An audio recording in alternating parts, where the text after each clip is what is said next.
Mateus, livro do Mateus, capítulo 7, versículo 15 até o 23. Livro de Mateus, capítulo 7, versículo 15 até o 23.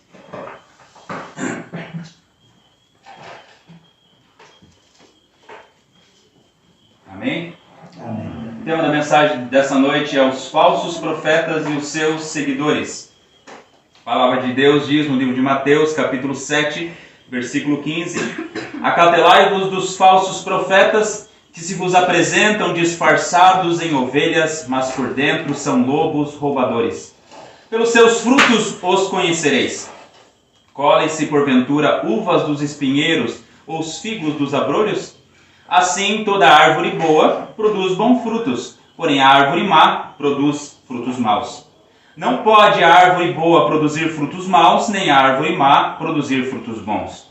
Toda árvore que não produz bom fruto é cortada e lançada ao fogo. Assim, pois, pelos seus frutos os conhecereis. Nem todo que me diz Senhor, Senhor entrará no reino dos céus, mas aquele que faz a vontade de meu Pai que está nos céus. Muitos naquele dia hão de dizer: Senhor, Senhor, porventura não temos nós profetizado em Teu nome, e em Teu nome não expelimos demônios, e em Teu nome não fizemos muitos milagres? Então lhes direi explicitamente: nunca vos conheci. Apartai-vos de mim, os que praticais a iniquidade. Estamos falando das Escrituras. Temos visto que para nós falarmos das Escrituras, nós sempre temos que ter em vista Cristo. Conforme João 5,39 fala: examinai as Escrituras, e são elas mesmas que testificam de mim. 2 Pedro 3,18: Antes crescei na graça e no conhecimento de nosso Senhor e Salvador Jesus Cristo, a Ele seja dada a glória, assim agora como no dia da eternidade. E a vida eterna é esta, que te conheço a ti só por único Deus verdadeiro, e a Jesus Cristo a quem enviaste. João 17, versículo 3. Então, os falsos profetas e os seus seguidores. O livro de Mateus tem como objetivo, nós nunca podemos perder isso de vista, mostrar que o nosso Senhor é o Messias, é o Rei dos Reis, o Senhor desse reino que nós estamos dizendo. Semana passada nós falamos que nós estamos meditando longa e profundamente após alguns meses no Sermão do Monte. Falamos de Mateus 5 até Mateus 7, versículo 14. Mas será um grande desastre se nós não aplicarmos tudo isso às nossas vidas, se nós não mudarmos realmente algumas das nossas atitudes, se não formos realmente transformados pelo poder do nosso Senhor. Vimos que nós chegamos à conclusão do Sermão do Monte. A primeira parte falava de 2 portas e 2 caminhos. Hoje sobre 2 árvores e 2 alegações. E depois sobre 2 casas. Nessa conclusão, Jesus vai exigir uma decisão, um compromisso de arrependimento, que implora por misericórdia e por perdão. Lembra que nós estamos falando do Senhor que Ele deseja, Ele fala que todos aqueles que desejam fazer parte do seu reino têm que ser absolutamente íntegros em sua presença. Não pode ser a metade do corpo cristão e a outra metade do corpo não cristão. Ou fazemos parte do reino de Deus, ou não fazemos. Não há como nós ficarmos em cima do muro. Ou Cristo é nosso Salvador e Senhor, ou nós não fomos salvos por Ele e somos automaticamente filhos do diabo, filhos de Satanás. E nessa noite nós trataremos sobre os falsos profetas e seus seguidores. Primeiro, os falsos profetas. Alguém pode ler o versículo 15? Acautelai-vos, porém, dos falsos profetas, que vêm até vós vestidos como ovelhas, mas interiormente são lobos devoradores. Veja, a palavra de Deus, o ensino de Jesus começa dizendo: acautelai-vos dos falsos profetas. Cuidado com os falsos profetas. Se previnam contra os falsos profetas. Aqui Jesus pretende mostrar que uma hora ou outra os falsos profetas vão vir. Uma hora ou outra nós vamos encontrar com eles. Uma hora ou outra eles vão se infiltrar na igreja. Uma hora ou outra eles vão tentar conversar conosco. Eles vão tentar impor suas ideias, suas ideologias, suas doutrinas, seus ensinos, aquilo que eles acham, aqueles que eles acreditam que a Escritura está dizendo. E Jesus adverte, exorta a igreja a estar sempre atenta, pois muitos estariam em perigo se seguisse os ensinos deles. Veja, no livro de Atos, abra comigo, em livro de Atos, capítulo 20.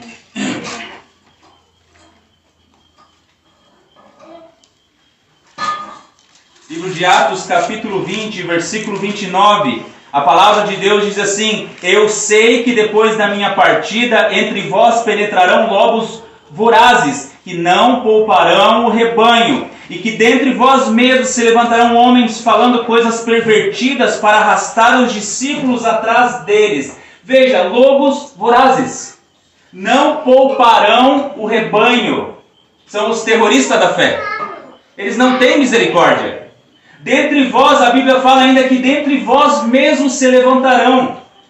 Qual o objetivo? Buscando arrastar os discípulos, buscando arrastar os seguidores do Senhor Jesus.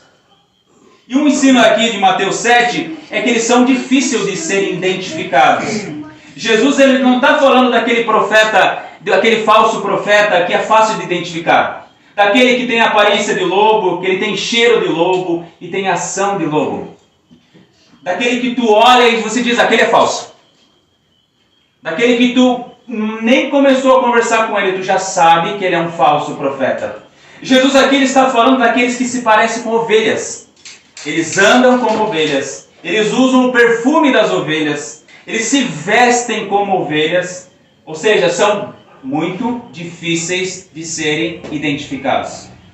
E os seus ensinos também são encantadores, são sedutores, são astutos e são muito perigosos.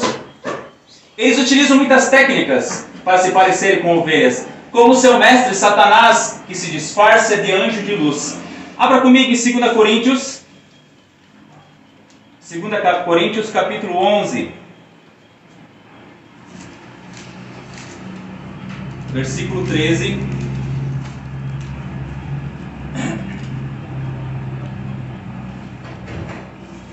Diz assim: porque os tais são falsos apóstolos, obreiros fraudulentos, transformando-se em apóstolos de Cristo.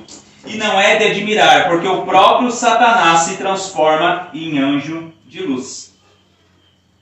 Veja, eles se apresentam disfarçados em ovelhas, mas por dentro são lobos roubadores. E a Bíblia fala aqui em 2 Coríntios que eles são falsos apóstolos, obreiros fraudulentos, e que o próprio Satanás se transforma em anjo de luz. Eles são extremamente perigosos.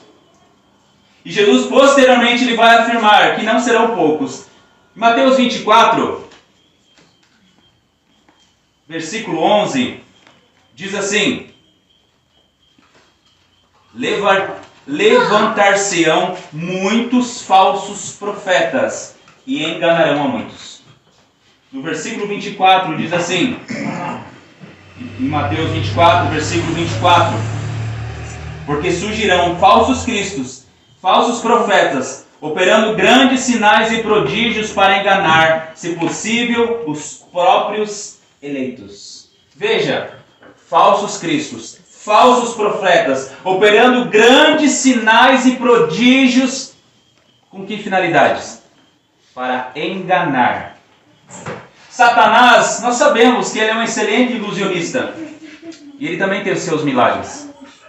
Você já viu um show de mágica, um show de ilusionismo, como é que funciona? A gente presta atenção em algum detalhe ali, a gente nem percebe muitas vezes que a pessoa nos iludiu. Ele fez uma mágica muitas vezes e que nós dizemos, nossa, como será que fez isso?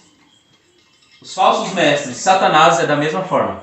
Ele também tem os seus milagres, os seus prodígios. Em 1 Pedro 5,8 fala que ele é o nosso adversário que anda em derredor. Como um pitbull, como um pincher. Não, como um grande leão que ruge procurando alguém para devorar. Todos sabemos como que o leão caça. Como que o leão caça? Ele fica escondido, esperando o momento certo. Quando alguém está desatento, quando o animal está desatento, ele vai direto no pescoço. Menores não podem assistir o filme de leão. Jesus adverte os seus discípulos, aqueles que fazem parte do seu reino, a estarem sempre atentos, a estarem sempre perseverantes na palavra e não ficarem distraídos. Nós sabemos que esse mundo ele nos distrai facilmente.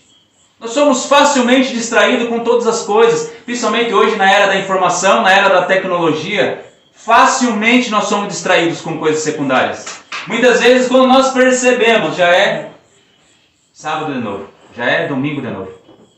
Começou segunda-feira, quando a gente já percebe é sexta-feira. Quando nós percebemos, já é final de outubro. Final de outubro está bem longe, não é? Quando nós percebemos, já é final de 2023. Já estamos pensando em temporada? Que para nós antes era bem distante.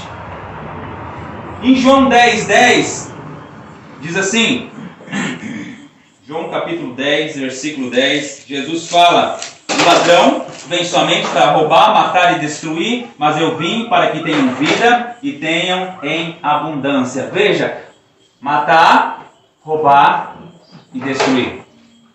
O falso mestre, os falsos pastores, os falsos profetas, os falsos apóstolos, os terroristas da fé, eles vêm somente para matar, roubar e destruir, porque eles são servos de Satanás. Abra comigo em Jeremias capítulo 23.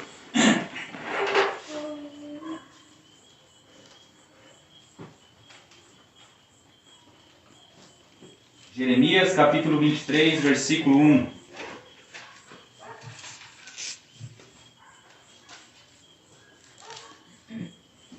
Alguém quer ler?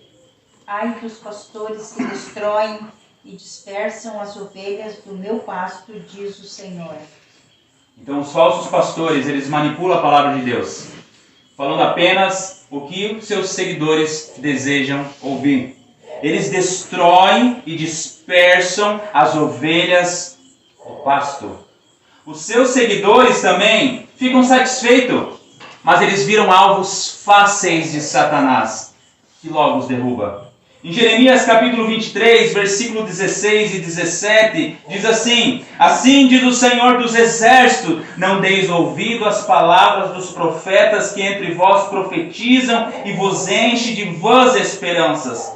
Falam as visões do seu coração, não o que vem da boca do Senhor. Dizem continuamente ao que me desprezam: o Senhor disse, paz tereis. E a qualquer que anda segundo a dureza do seu coração, dizem, não virá mal sobre vós. Veja, os falsos profetas enchem as pessoas de falsas esperanças.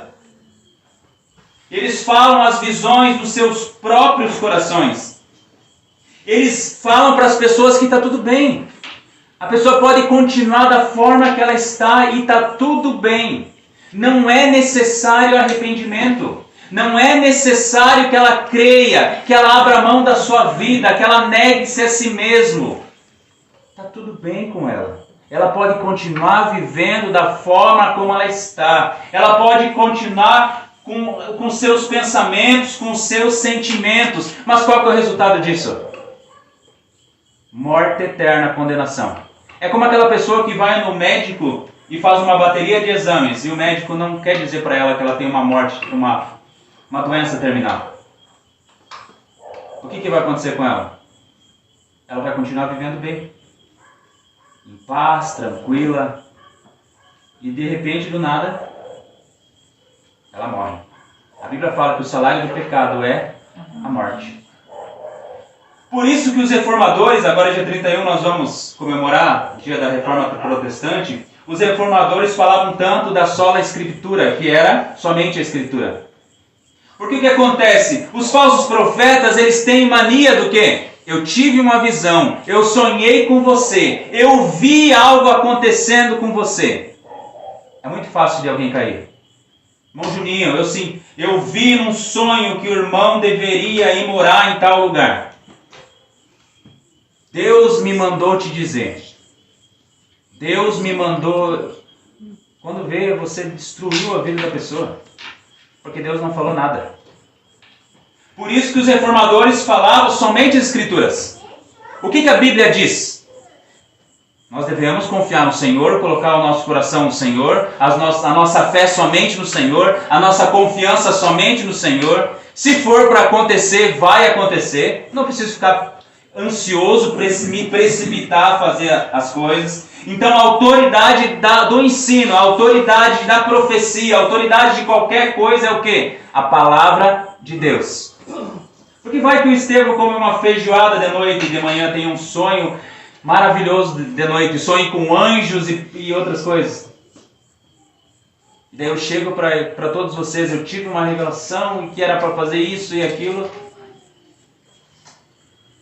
E não era de Deus. E nós devemos pregar o quê? A palavra de Deus. Não nossos sonhos, não nossos desejos, não nossas ideias. E os reformadores também falavam do culto, que ele deve ser conforme Deus ordena nas Escrituras. Não conforme nós queremos, não conforme nós achamos que deve ser. O culto deve ser conforme as Escrituras ensinam, não conforme nós achamos que deve ser para nos agradar. A base sempre tem que ser as Escrituras. Por mais difícil e duro que seja, porque muitas vezes nós vemos vídeos tão legais. Como lotar a igreja em 30 dias. Como fazer as pessoas acreditar em você. Como manipular massas. Como ser coach. Mas não serve, a palavra de Deus não é assim. Por mais difícil que seja e duro que seja, o melhor é a verdade das Escrituras do que essas mentiras do mundo. E o texto continua nos dizendo como nós devemos reconhecer. Versículo 16, Mateus 7, versículo 16. Alguém quer ler? Pelos seus frutos os conhecereis. Colhem-se porventura a uva dos espinheiros ou figo dos abrolhos? Veja, nós estamos vendo que o falso profeta aqui que Jesus está falando, ele é muito difícil de ser identificado imediatamente. Ele se parece com uma ovelha, ele parece piedoso, ele parece ter uma vida de oração, ele parece ter uma vida com Deus, ele cumpre o que é preciso externamente. Lembra que Jesus está falando aqui também dos fariseus, que pareciam os religiosos da época. Eles pensaram assim, se uma hora ou outra vir o Messias, eles vão subir junto com ele. Mas eles faziam isso para ser visto, para serem aprovados pelos homens. E aqui Jesus mostra de que forma reconhecer o falso profeta, o falso mestre, o falso pastor, um falso cristão. Pelo quê? Pelos seus frutos os conhecereis. A mensagem dos falsos profetas é muito atraente. E até mesmo pode parecer ortodoxa. Parece que tudo está de acordo com os mandamentos do Senhor. Parece que está tudo de acordo com a doutrina. Parece que está tudo de acordo com os ensinos. Parece que está tudo de acordo com a Bíblia. Eles falam muito bonito. Mas muitas vezes, a maioria das vezes, isolam um texto e desejam expor seus pensamentos, suas doutrinas, seus sentimentos. Eles são rápidos em expor aquilo que pensam. Mas perceba, os frutos, em sua maioria das vezes, vai demorar para vir. Quando nós plantamos alguma coisa, até as crianças esses dias estavam plantando, não lembro o que na escola? Uma árvore que demora, parece uma flor. Demora para crescer. Quando eu plantei o meu pé de bergamota, demorou para crescer. Demora a vir fruto, demora a vir bergamota. E quando vem bergamota, alguém passa na rua e pega. Porque a árvore é na rua. Veja, eles serão reconhecidos com o tempo. Com o tempo eles demonstrarão quem são. Os frutos vão testificar se eles são verdadeiros ou falsos. Quero que nós vejamos alguns frutos dos falsos profetas que é citado no Novo Testamento. Veja, o primeiro deles, vamos abrir a palavra de Deus em 1 Timóteo, capítulo 1. O primeiro fruto é a controvérsia. 1 Timóteo, capítulo 1, versículo 3 e versículo 4.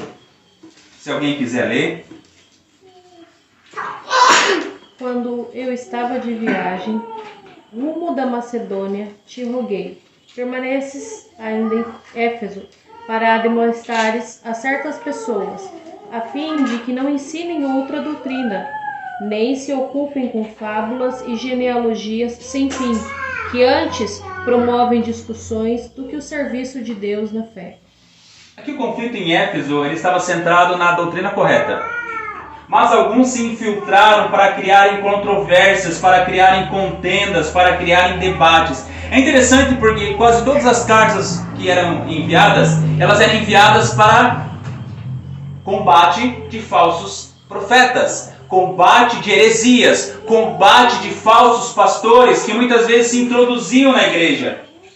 Eles promoviam discussões a fim de criarem confusão, a fim de criarem disputas. E veja em 1 Timóteo 1, versículo 8 ao 11, diz assim: sabemos, porém, que a lei é boa, se alguém dela se utiliza de modo legítimo, tendo em vista que não se propulga a lei para quem é justo, mas para os transgressores e rebeldes, irreverentes e pecadores, ímpios e profanos, parricidas e matricidas, homicidas, impuros, sodomitas, raptores de homens, mentirosos, perjuros e para tudo quanto se opõe a essa doutrina, segundo o Evangelho da glória do Deus bendito, do qual fui encarregado. Ou seja, essa doutrina, o ensino correto, ele implicava a verdadeira doutrina que preserva a saúde espiritual, preserva a vida espiritual, diferente da falsa doutrina, que destrói a vitalidade espiritual. Ela é como nós chamamos de um câncer.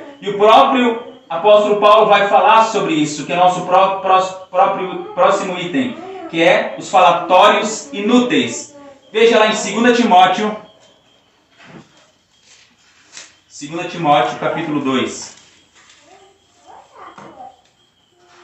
versículo 16 e versículo 17.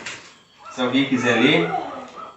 Mas evita os falatórios profanos, porque produzirão maiores impiedades. E a palavra desses roerá como grenguena, entre os quais são Himeneu e Fileto. Evita igualmente os falatórios inúteis e profanos, pois os que deles usam passarão em piedade ainda maior. Além disso, a linguagem deles corrói como câncer, entre os quais se incluem Himeneu e Fileto. Ou seja, evite falatórios inúteis, evite controvérsias, debates inúteis sobre as coisas sem importância, que podem minar as verdades das Escrituras. Ou seja, a falsa doutrina destrói a vitalidade espiritual e propaga infecção como câncer. Esta é implantada aos poucos com falatórios inúteis e no fim causa morte. E o terceiro item está lá em 2 Timóteo 2, versículo 18 e 19. Na continuidade, alguém quer ler versículo 18 e versículo 19? Que se desviaram da verdade, dizendo que a ressurreição é já passada, e assim pervertem a fé a alguns. Todavia, o firme fundamento de Deus permanece, tendo este selo: o Senhor conhece os seus, e aparte-se da injustiça todo aquele que profere o nome do Senhor. Veja, destruição da fé, perversão da fé. As doutrinas ensinadas dos falsos mestres são contrárias ao Evangelho. As consequências delas, o que é? Destruição da fé, morte. Lembra que a serpente ela é astuta. E isso que nós vemos por aí. Quantas pessoas estão abandonando aquilo que diziam crer? Por causa de quem? Por causa dos falsos profetas, por causa dos falsos mestres, por causa dos falsos ensinos. Em quarto lugar, 1 Timóteo capítulo 6.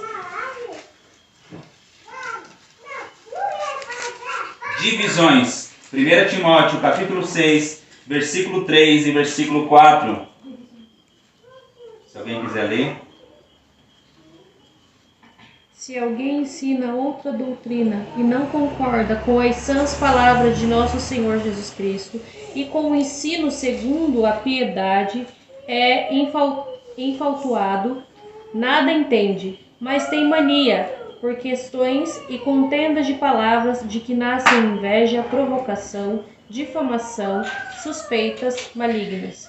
Aqui Paulo está combatendo em especial o caráter faccioso, ou seja, o caráter de divisão e a avareza dos falsos mestres. Eles causavam divisão e o objetivo final deles era este. Eles não desejavam fazer parte da igreja de Cristo, eles desejavam dividir a igreja. Eles não desejavam que as pessoas encontrassem o bom pastor, mas desejavam que esse se tornasse os seus próprios discípulos. E veja a continuação, versículo 5 até o versículo 10, fala assim: altercações sem fim, por homens cuja mente é pervertida e privados da verdade, supondo que a piedade é fonte de lucro. De fato, grande parte de lucro é a piedade com o contentamento. Porque nada temos trazido para o mundo, nem coisa alguma podemos levar dele. Tendo sustento e com o que nos vestir, estejamos contentes. Ora, os que querem ficar ricos caem em tentação e cilada, em muitas concupiscências insensatas e perniciosas, aos quais afogam os homens na ruína e na perdição. Porque o amor do dinheiro é a raiz de todos os males. E alguns nessa cobiça se desviaram da fé e a si mesmos se atormentaram com muitas dores. Muitos desejavam ser mestres, muitos desejavam ser pastores, muitos desejavam ser profetas, movidos pelo quê? Pela cobiça. Eles supõem que a piedade é uma fonte de lucro. E a gente não ouve por aí? Quer ficar rico? Abra uma igreja. Seja pastor. Daí surgiu os falsos pastores, os falsos profetas, com a famosa teologia da prosperidade. E agora tem um braço dela que se chama a teologia coach, que é mais ou menos a mesma coisa. Os cultos são alterados, modificados para alimento do ego, satisfação própria. Perceba a distorção. O culto é para o Senhor. Mas quando faz isso, inverte, não é? O culto é para me satisfazer. O culto é para alimentar o meu ego, não é mais para o Senhor. O culto agora é do meu jeito, de acordo com a minha vontade. Ou seja, o desejo por riqueza, assim como a busca por satisfação e a resistência obstinada à verdade, armam uma cilada que oculta o perigo letal por trás dessas aparências encantadoras. E em sexto lugar, Judas, versículo 4.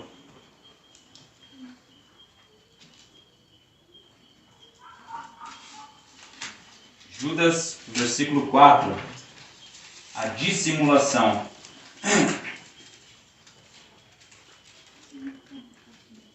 Alguém quer ler? Porque se introduziram alguns que já antes estavam escritos para esse mesmo juízo, homens ímpios que convertem em dissolução a graça de Deus e negam a Deus, único dominador e Senhor, nosso Senhor Jesus Cristo. Hipócritas, fingidos, que disfarçam as suas reais intenções. O combate aqui em Judas é contra a heresia do antinomianismo. Veja, transformam em libertinagem a graça de nosso Senhor. Você pode vir para a igreja e você pode fazer tudo o que você quiser. Todas as decisões que você quiser, você pode fazer. Você é livre para cometer os pecados que tu quiser, para ir aonde você quiser. Eles afirmavam e ensinavam que os cristãos não tinham nenhuma obrigação com Deus. Sobre os seus mandamentos, não, isso já passou, isso tudo foi abolido, agora é tudo pela graça. E esse ensino foi um grande problema persistente na igreja primitiva. Quando nós lemos as cartas, nós percebemos esse problema. Porque eles davam ênfase total à justificação pela fé. Mas a pessoa continuava do jeito que ela queria. Você não precisa fazer nada, você não precisa se arrepender, você não precisa crer, você precisa somente confiar na graça de Deus e sair nesse mundo fazendo aquilo que você deseja. Ou seja, a justificação pela graça mediante a fé foi mal interpretada e foi totalmente pervertida. E tem mais, Eles negavam o nosso único soberano e Senhor Jesus Cristo, conforme o texto diz. Ou seja, por causa desse comportamento ímpio e profano, eles diziam, não, Jesus é um mestre. Ele veio, um grande líder, alguém que queria ensinar algumas coisas, tal. Mas eles negavam a divindade do Senhor. Veja o grande problema. Eles negavam que Jesus era o Filho de Deus. Eles negavam que o próprio Deus tinha se encarnado. É como o iluminismo, que depois veio o progressismo, que fez um Jesus histórico. Você já ouviu falar no Jesus histórico? O Jesus histórico é você traz o contexto do Novo Testamento para você e você monta o teu Jesus conforme aquilo que você vive. Ou seja, se eu sou pobre, o meu Jesus veio pelos pobres. Se eu sou rico, o meu Jesus veio pelos ricos. Eles não reconhecem a divindade de Jesus. Eles apenas o fazem ser o quê? O mestre dos pobres, o mestre dos ricos, o mestre das minorias, aquele que é usado nas épocas das eleições para ganhar voto. 7º lugar, 2 Pedro 2, versículo 1. 2 Pedro 2, versículo 1. Por causa da verdade que permanece em nós e estará conosco para sempre. 2 Pedro 2, 1. Também houve entre o povo falsos profetas, como entre vós haverá também falsos doutores, que introduzirão encobertamente heresias de perdição e enganarão o Senhor que os resgatou, trazendo todo sobre si mesmo a repentina perdição. Veja, o apóstolo Pedro trata também sobre os falsos profetas. E ele fala da destruição por meio da heresia. No Novo Testamento há um combate intenso contra os falsos profetas. Esses soldados de Satanás estão sempre preparados para atacar a igreja de Jesus. Por isso que Jesus fala, acautelai-vos, vigiai, tenham cuidado. E aqui Pedro não está dizendo que os crentes podem perder a salvação. Ele está descrevendo os falsos mestres e seus seguidores em relação à sua própria confissão de fé. Quantas vezes eu vejo pessoas dizendo, sim, eu sou cristão, eu sou crente em Jesus. 2 anos depois, eu não quero saber mais de Jesus. Eu não quero mais saber da igreja. Tem eu fiquei bem triste, que já faz mais de 5 anos que ele está fora da igreja, que é o pastorzão. Ele fazia lá o papel do pastorzão, dava risada e tal, outras coisas. Ele não está mais na igreja. Se entrar no perfil dele, você vê baixarias em cima de baixarias. Por quê? Porque ele apostatou da fé.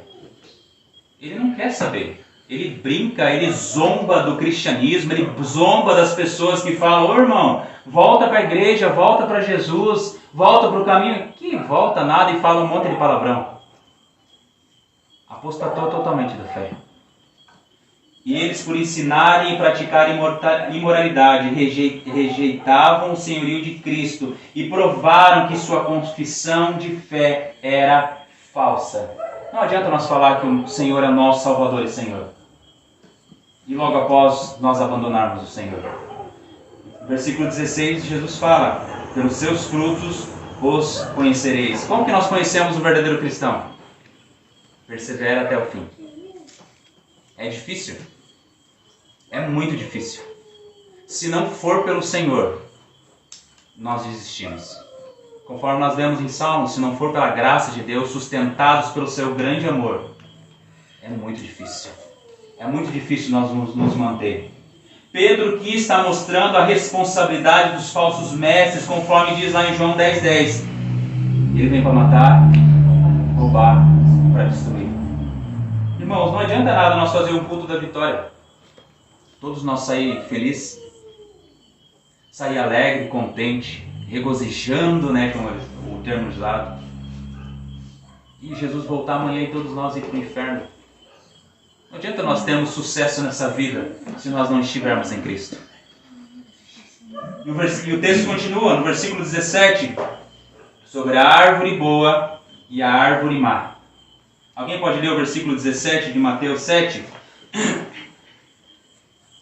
Assim, toda árvore boa produz bons frutos, porém a árvore má produz frutos maus. Em Lucas 6, 43 ao 45 diz assim: não há árvore boa que dê mau fruto, nem árvore má que dê bom fruto. Porquanto cada árvore é conhecida pelo seu próprio fruto, porque não se colhem figos de espinheiros, nem dos abrolhos se vindimam uvas. O homem bom do bom tesouro do coração tira o bem, e o homem mau do mau tesouro tira o mal, porque a boca fala do que está cheio o coração. Então, prosseguindo o ensino sobre os falsos mestres, Jesus vai utilizar a analogia de duas árvores e dos seus frutos. Ele está mostrando que somente um coração transformado, somente um bem-aventurado, somente aquele que foi salvo pelo Senhor, que é regenerado, que é verdadeiramente convertido, pode produzir palavras que são bons frutos para os outros. Por quê? Porque a boca fala do que está cheio o coração. Se o nosso coração, a nossa natureza não for transformada, nós vamos falar, em algum momento ou outro, as coisas vão acontecer. A árvore e seu fruto. Versículo 18. Versículo 18 diz assim: não pode a árvore boa produzir frutos maus, nem a árvore má produzir frutos bons.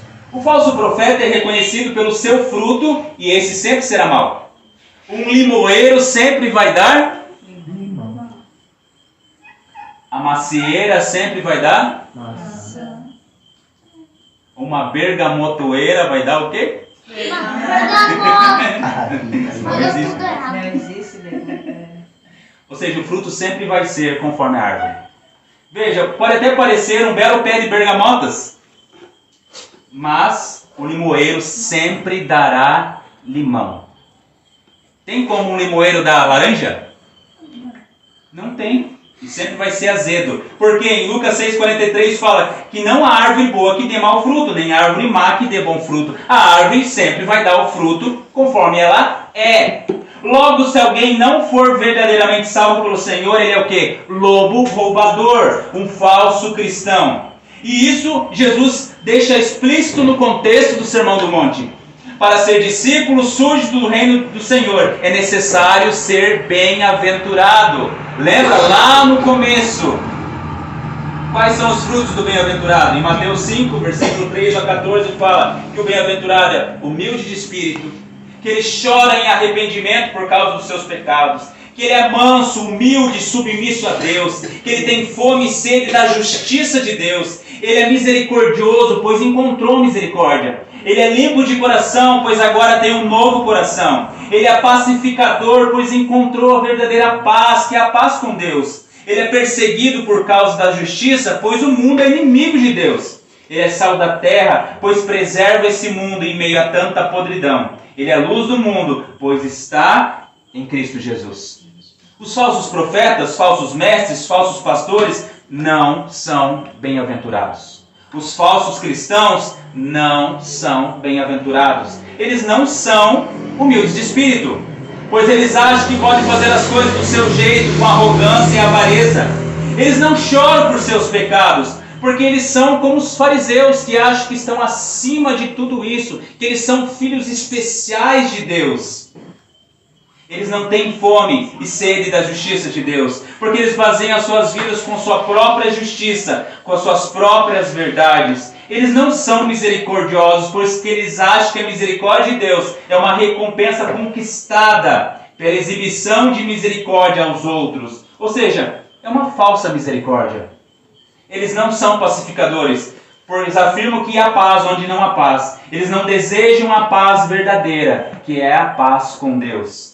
Eles são amados pelo mundo, pelo súdito de Satanás, pois fala exatamente aquilo que as pessoas desejam ouvir. Eles têm aparência de árvore boa, mas seus frutos são maus. E no versículo 19, versículo 20, a palavra fala do destino do falso profeta. Diz assim: toda árvore que não produz bom fruto é cortada e lançada ao fogo. Assim, pois, pelos seus frutos os conhecereis. Veja, juízo de Deus. No Novo Testamento, os falsos profetas eram tratados, no Antigo Testamento, os falsos profetas eles eram tratados com extremo rigor. Em Deuteronômio 1 ao 5 fala que era aplicado pena capital. Falou uma profecia errada, morria. Irmão, amanhã o irmão vai conseguir um emprego. Deus me falou. O que acontecia? Morria. A profecia não se cumpriu. Ah, mas é pesado. Mas por que era isso? A fim de que a sua impureza não maculasse todo o povo de Israel, em meio ao qual Deus habitava. Veja, tem que ter muito temor quando eu digo para alguém, Deus disse algo. Nós não estamos brincando com isso.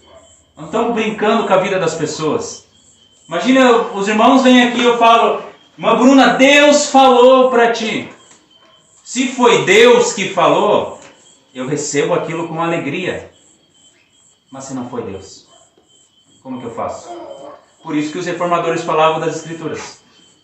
Se não está escrito na Escritura, rejeite.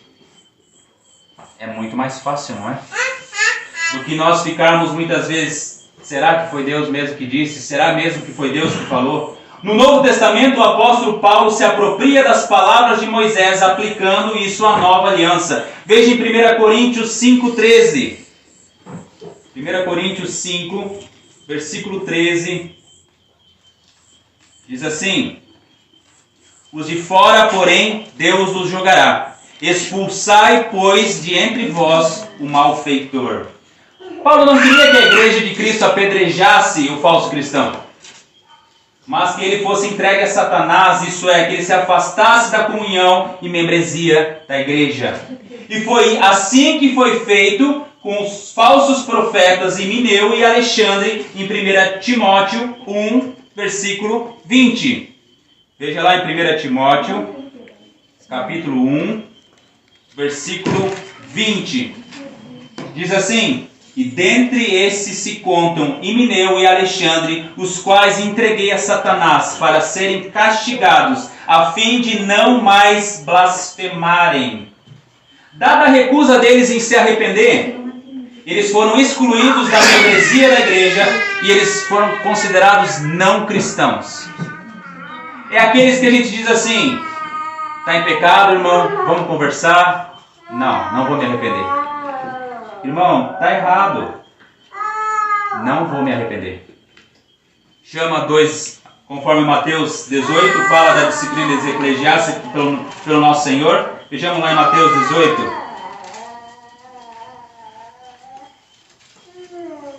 Mateus 18, versículo 15.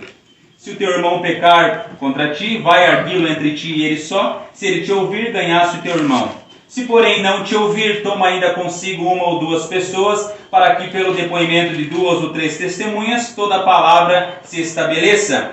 E se ele não nos atender, dize-o à igreja, e se recusar a ouvir também a igreja, considera-o como gentil e publicano. Em verdade vos digo que tudo o que ligardes na terra terá sido ligado nos céus, e tudo o que desligardes na terra terá sido desligado no céu.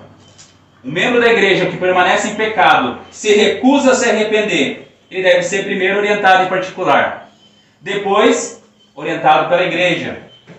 E se ele não se arrepender, ele deve ser considerado gentil ou publicano. Por quê? Como era no Antigo Testamento, para que não seja a igreja impura por causa dele. A igreja reconhece que esse é alguém que ainda não é um bem-aventurado também. Ele precisa ser salvo pelo Senhor. Ele reconhece que ele é impenitente, ele não se arrepende dos seus pecados, ele não é humilde de espírito, ele não é bem-aventurado. É preciso reconhecer os falsos profetas, como realmente eles são. Pessoas que estão em pecado e que levam outras pessoas ao pecado. Augusto Nicodemos, ele afirma o seguinte: ainda que alguém realmente acredite que as insinuações de sua própria mente provêm de Deus, aqueles que fazem o mal achando com sinceridade que fazem o bem, também estão em pecado e precisam, portanto, ser confrontados e exortados com base na palavra de Deus, a fim de que se arrependam. Se, no entanto, essas pessoas preferirem continuar em seu pecado, dando continuidade a seu espúrio ministério profético, elas devem ser excomungadas, infelizmente. Quando ignoramos as orientações bíblicas do Senhor, abrimos as portas de nossas igrejas para o pecado e para a impureza.